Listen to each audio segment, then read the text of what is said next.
ನಮಸ್ಕಾರ ಸ್ನೇಹಿತರೆ, ನಾನು ನಾಗೇಶ್ ತಾಳ್ವಾರ್. ಪ್ರಜಾಸ್ತ್ರ ಡಿಜಿಟಲ್ ಮೀಡಿಯಾಗೆ ತಮಗೆಲ್ಲರಿಗೂ ಸಹಿತನು ಸ್ವಾಗತ.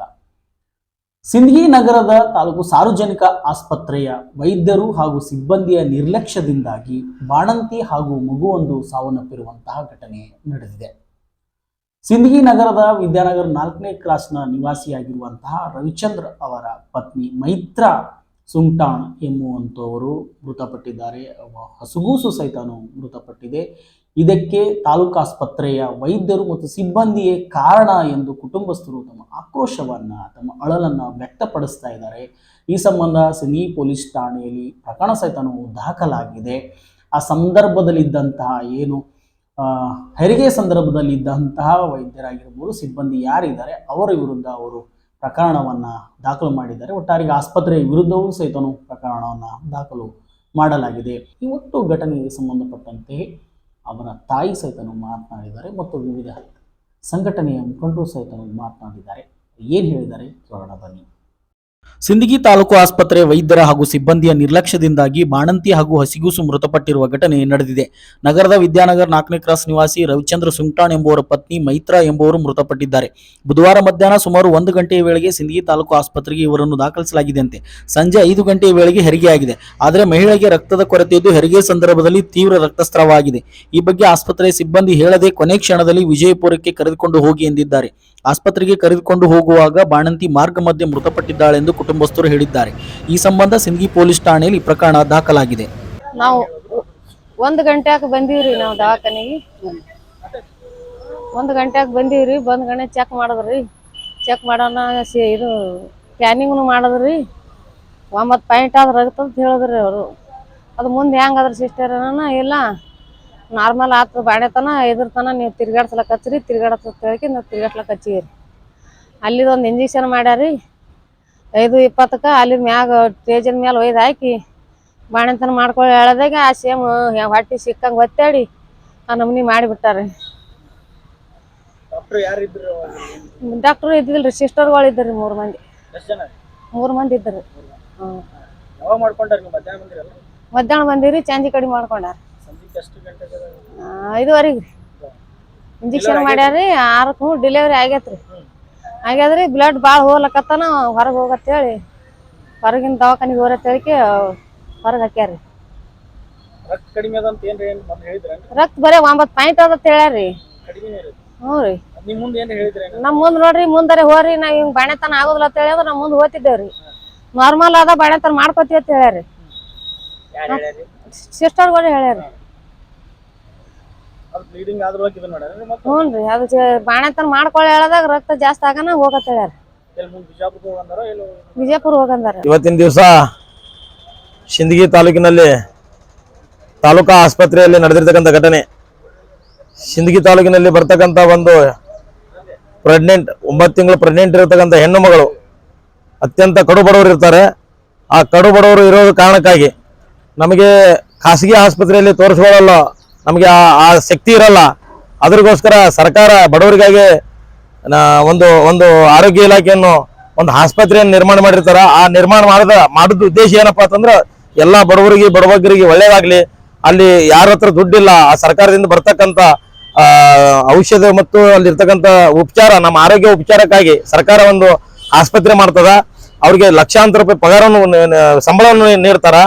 ಆದ್ರೂ ಕೂಡ ಈ ನಮ್ಮ ಸಿಂದಗಿ ತಾಲೂಕಿನಲ್ಲಿ ಬರ್ತಕ್ಕಂಥ ತಾಲೂಕಾ ವೈದ್ಯಾಧಿಕಾರಿಗಳು ಮತ್ತು ಅಲ್ಲಿರ್ತಕ್ಕಂಥ ಸಿಬ್ಬಂದಿಗಳು ನಿರ್ಲಕ್ಷ್ಯದಿಂದ ಪ್ರತಿ ತಿಂಗಳು ಒಂದು ತಿಂಗಳಲ್ಲಿ ಸರಿಸುಮಾರು 2 ರಿಂದ 3 ಜನ ಬಾಣತಿಯರು ಸಾವನ್ನಪ್ತಾ ಇದ್ದಾರೆ. ಎದುರಿಗೋಸ್ಕರ ಸಾವನ್ನಪ್ತಾ ಇದ್ದಾರೆ ಅಂತೇಳಿ ಈ ಸಿಂದಗಿ ಮತಕ್ಷೇತ್ರದ ಜನತೆಗೆ ಯಕ್ಷ ಪ್ರಶ್ನೆಯಾಗಿ ಉಳಿದದ. ಯಾಕಪ್ಪ ಅಂತಂದ್ರೆ ಅಲ್ಲೇನೋ ಅವರ ವೈದ್ಯ ಉಪಚಾರದಿಂದ ಸಾವನ್ನಪ್ಪಲಾಗ್ತಾರೋ ಇಲ್ಲ ಅಲ್ಲಿರ್ತಕ್ಕಂಥ ಸ್ಪೆಷಾಲಿಟಿ ಅಂದ್ರೆ ಸರ್ಕಾರದಿಂದ ಬರ್ತಕ್ಕಂಥ ಅಲ್ಲಿ ವೈದ್ಯಕೀಯ ಸಲಕರಣೆಗಳು ಏನೇನಿದಾವ ಅಲ್ಲಿ ಎಲ್ಲರಿಗೋಸ್ಕರ ಸಾವನ್ನಪ್ಪಲಾಗ್ತಾರೋ ಅನ್ನೋದು ನಮ್ಗೆ ಯಕ್ಷ ಪ್ರಶ್ನೆ ಆಗ್ಯದ. ಆರೋಗ್ಯ ಇಲಾಖೆ ಅಂತೂ ಪ್ರಥಮವಾಗಿ ತಪ್ಪಿಸ್ತಾ ಇದ್ದೀರಿ. ಅದಕ್ಕೆ ದಯಮಾಡಿ ಇಲ್ಲಿ DHO ಸಚಿವರು ಮತ್ತು ಗುಂಡೂರಾವ್ ಸಚಿವರಂತೂ ಅವರು ಸರ್ಕಾರದ ತಿಕ್ಕಾರಗಳು ಈ ಕಡೆ ಯಾವುದು ಸರ್ಕಾರಿ ಆಸ್ಪತ್ರೆ ಕಡೆ ಗಮನ ಕೊಡ್ತಾ ಇಲ್ಲ. ಬರೀ ಮಾತೆತ್ತಿದ್ರೆ ಹೇಳ್ತಾರ ನಾವು ಇಂಥ ಸರ್ಕಾರದ ಇಲ್ಲಿ ಎಲ್ಲಾ ಜನಗಳಿಗೆ ಜೀವ ಹೊಡ್ಯಾಕತ್ತಾರ ಇವರು. ನಿನ್ನೆ ದಿನ ಓರ್ವ ಬಾಣಂತಿಯ ಮತ್ತು ಆ ಮಗುವಿನ ಸಾವು ಅಂದ್ರೆ ಒಂದು ದಿನದಲ್ಲಿ 2 ಸಾವುಗಳನ್ನು ಎರಡು ಜೀವಗಳು ಹೋಗಿದ್ದಾವೆ.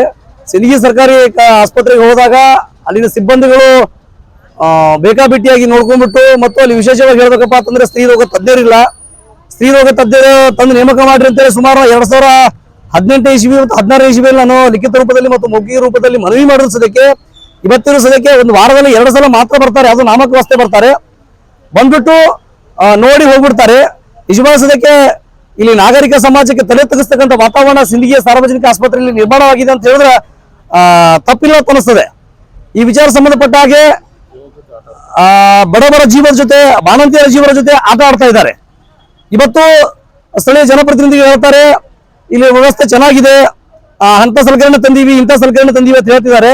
ವಾಸ್ತವದಲ್ಲಿ ಇವರು ನಾಗರಿಕ ಸಮಾಜಕ್ಕೆ ಸೇವೆ ಒದಗಿಸುವಲ್ಲಿ ಜನಪ್ರತಿನಿಧಿಗಳು ಒಳಗೊಂಡಂತೆ ಜಿಲ್ಲಾ DHO ಆಗಿರ್ಬೋದು, ತಾಲೂಕಿನ THO ಆಗಿರ್ಬೋದು, ಚೀಫ್ ಮೆಡಿಕಲ್ ಆಫೀಸರ್ ಅವರು ಸಂಪೂರ್ಣವಾಗಿ ವಿಫಲರಾಗಿದ್ದಾರೆ. ತಿಂಗಳಲ್ಲಿ 2 ರಿಂದ 3 ಸಾವುಗಳಪ್ಪ ಅಂತಂದ್ರೆ ಅತ್ಯಂತ ಇದೇನು ಬಹಳ ಇಡೀ ನಾಗರಿಕ ಸಮಾಜವೇ ತಲೆ ತೆಗೆಸ್ತಕ್ಕಂಥ ವಾತಾವರಣ ಸಿಂದಗಿಯಲ್ಲಿ ನಿರ್ಮಾಣ ಆಗಿದೆ. ಈ ವಿಷಯ ಸಂಬಂಧಪಟ್ಟಾಗ ಈಗ ತಾನೇ DHO ಫೋನ್ ಮಾಡಿದ್ರೆ ಉತ್ತರ ನೀಡ್ತಾರೆ. THO ಫೋನ್ ಮಾಡಿದ್ರೆ ಈಗ ಬರ್ತೀನಿ, ಇನ್ನೊಂದು ತಾಸು ಬಿಟ್ಟು ಬರ್ತೀನಿ ಅಂತ ಹೇಳ್ತಿದ್ದಾರೆ. ಮತ್ತೆ ಅಲ್ಲಿ ಚೀಫ್ ಮೆಡಿಕಲ್ ಆಫೀಸರ್ ಸದ್ಯಕ್ಕೆ ಇಲ್ಲಿ ಆಸ್ಪತ್ರೆಯಲ್ಲಿ ಇರೋದಿಲ್ಲ. ಮತ್ತೆ ಈ ರೀತಿಯಾದಾಗ ಮತ್ತೆ ಹೆಸರಿಗೆ ಸಾರ್ವಜನಿಕ ಆಸ್ಪತ್ರೆ, ಬಡವರ ಜೊತೆ ಅಲ್ಲಿನ ಸಿಬ್ಬಂದಿಗಳು ಆಟ ಆಡ್ತಾ ಇದ್ದಾರೆ, ಬಡವರ ಜೀವನದ ಜೊತೆ ಚಲಾಟ ಆಡ್ತಾ ಇದ್ದಾರೆ. ಜಿಲ್ಲಾಧಿಕಾರಿಗಳಾಗಿರ್ಬೋದು, ಜಿಲ್ಲಾ ಆರೋಗ್ಯ ವೈದ್ಯಾಧಿಕಾರಿಗಳಾಗಿರ್ಬೋದು, ತಾಲೂಕಿನ ದಂಡಾಧಿಕಾರಿಗಳಾಗಿರ್ಬೋದು, ತಾಲೂಕಿನ ಆರೋಗ್ಯ ಅಧಿಕಾರಿಗಳಾಗಿ ಈ ವಿಷಯದ ಬಗ್ಗೆ ನೈತಿಕ ಹೊಣೆಗಾರಿಕೆ ಹೊರಬೇಕು. ಅವರು ನಿಜವಾಗಿ ನೈತಿಕ ಹೊಣೆಗಾರಿಕೆ ಹೊರಬೇಕು. ನೈತಿಕ ಹೊಣೆಗಾರಿಕೆ ಹೊತ್ತುಬಿಟ್ಟು ಮಾನವೀಯತೆ ದೃಷ್ಟಿಕೋನದಿಂದ ಮತ್ತು ಸ್ಥಳೀಯ ಜನಪ್ರತಿನಿಧಿಗಳು ಕೂಡಿ ಆ ಕುಟುಂಬಕ್ಕೆ ಕೂಡಲೇ ನಾವು ಮಾಡ್ತೀವಿ, ನಾಳೆ ಮಾಡ್ತೀವಿ, ಸರ್ಕಾರ ಪ್ರಸ್ತಾವನೆ ಸಲ್ಲಿಸಿವಿ, ಸರ್ಕಾರಕ್ಕೆ ನಾನು ಪ್ರಪೋಸಲ್ ಕಳಿಸ್ತೀವಿ ಅಂತಕ್ಕಂಥ ಉಡಬೇಲೆ ಉತ್ತರ ನೀಡಬಾರ್ದು. ಕೂಡಲೇ 1 ದಿನದಲ್ಲಿ ಅಥವಾ 2 ದಿನದಲ್ಲಿ ಏನೋ ಕುಟುಂಬಕ್ಕೆ ಪರಿಹಾರ ನೀಡಬೇಕು. ನಿನ್ನೆ ನಡೆದಂತ ಒಂದು ಘಟನೆ ಇಡೀ ಮಾನವ ಕುಲಕ್ಕೆ ತಲೆ ತಗ್ಗಿಸುವಂತ ಕೆಲಸ ಆಗಿದೆ. ಮೊದಲನೇದಾಗಿ ಹೇಳ್ಬೇಕಂದ್ರ ಸರ್ಕಾರಿ ಹಾಸ್ಪಿಟಲ್ ಬರ್ತಕ್ಕಂಥ ಪ್ರತಿಯೊಬ್ಬರು ಕೂಡ ಯಾವುದೇ ಸೌಲಭ್ಯಗಳು ಇಲ್ಲ. ನೀವು ಕೋಟ್ಯಾಂತರ ರೂಪಾಯಿ ಮಷಿನ್ಗಳು ತಂದಿಟ್ರೆ ಅಲ್ಲಿ ಉಪಯೋಗ ಇಲ್ಲ.